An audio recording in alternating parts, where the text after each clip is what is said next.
Dental insurance companies suck profits, cause stress, and leave everybody wanting more.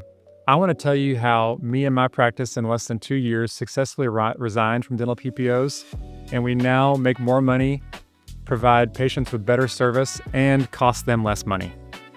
The problem that I ran into, and the problem that I see most dentists running into in getting in network with dental insurance companies, is that we feel trapped.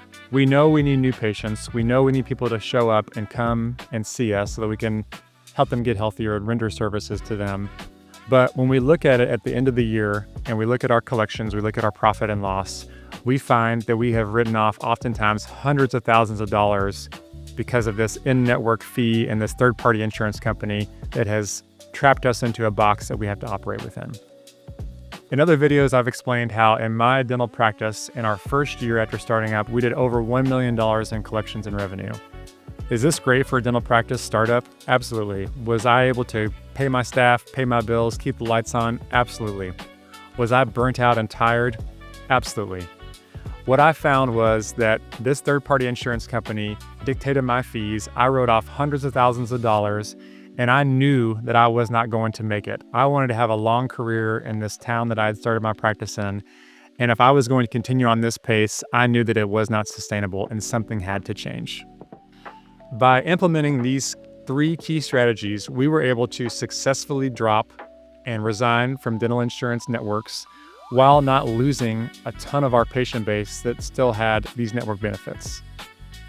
The first key strategy in being able to successfully resign from dental insurance company networks is being able to know and do the research on what dental insurance companies do in the first place and the pain points that it's causing for your patients and the employers that are buying these plans from the dental insurance companies. Now, dental insurance companies are for profit.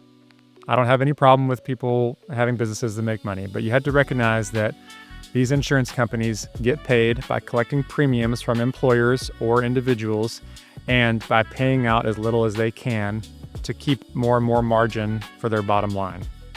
When you help patients and employers recognize that you care about their health and you care about doing what's best for them, and insurance companies really care about collecting the premiums and paying out as little as possible, you are able to convey to them that you are on their side and this third-party company can be used as a tool, but you might be able to offer them an alternative that actually costs them less, is easier for them to deal with, and provides them a better, higher quality service.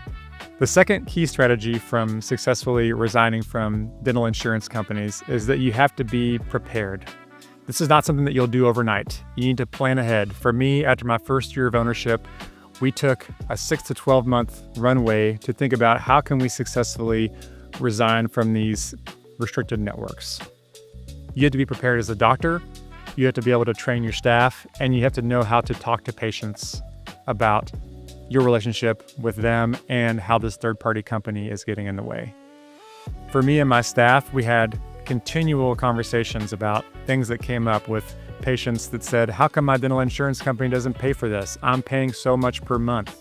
We had one key patient that really helped us develop a strategy that was very helpful in communicating this effectively. It was an older patient that was retired, they weren't employed anymore, and they were paying $90 per month for a dental insurance company that was really paying very little benefits out to them. I'm going to lay out to you next how to successfully tell them how they could be saving more money, getting better service, and getting higher quality by resigning from that plan and going with your dental membership plan that we will lay out. The third and final strategy is really the separator between offices that successfully resign from dental insurance companies and those that don't. Anybody can resign from a dental insurance company. You simply call them, say, hey, I no longer want to be in your network, and they'll resign you. But how do you do this, but also keep your patient base and continue to get high new patient flow? When it comes to getting something of high value, everybody knows that if you go to the butcher, you're going to get the highest quality meat. If you go to Walmart, you're going to probably get a cheaper product, but it's not going to be as high quality. I want to tell you that you are able to provide an extremely higher quality to your patients if you're able to get them into your membership plan. By having a well thought out, well-defined, and clear membership plan that allows patients to not feel like they're getting nickeled and dimed, that they have services that they know are going to be covered, is going to be one of the most important strategies to develop in that runway of you preparing to successfully resign from a dental PPO.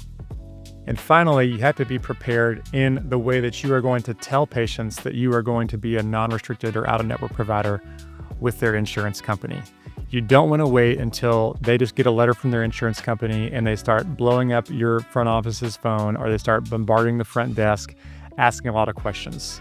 You need to be able to show the value and get ahead of it. The way that we did this very successfully was, again, we set a date of when we were going to drop the PPO plans. We had a date in mind, we had a specific amount of time, and when patients came in with that plan, we had a conversation with them and tried to show them the value that we were going to create.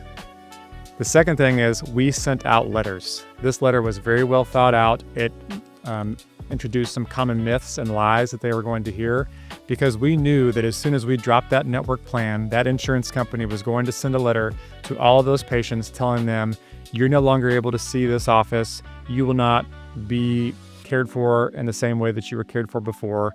And sometimes they'll even tell them that they can't use their benefits at your office. All of these are lies that if you don't get ahead and tell the patients beforehand, they're going to hear it from the insurance company directly, and they are likely going to leave your practice. If you're a dentist and you're feeling burnt out or just sick of falling prey to all the traps and tricks that dental insurance companies play on you, sucking your profit, taking your staff's precious time, and causing an awkward relationship between you and your patient, I am here to tell you that you can successfully resign from dental insurance companies' networks.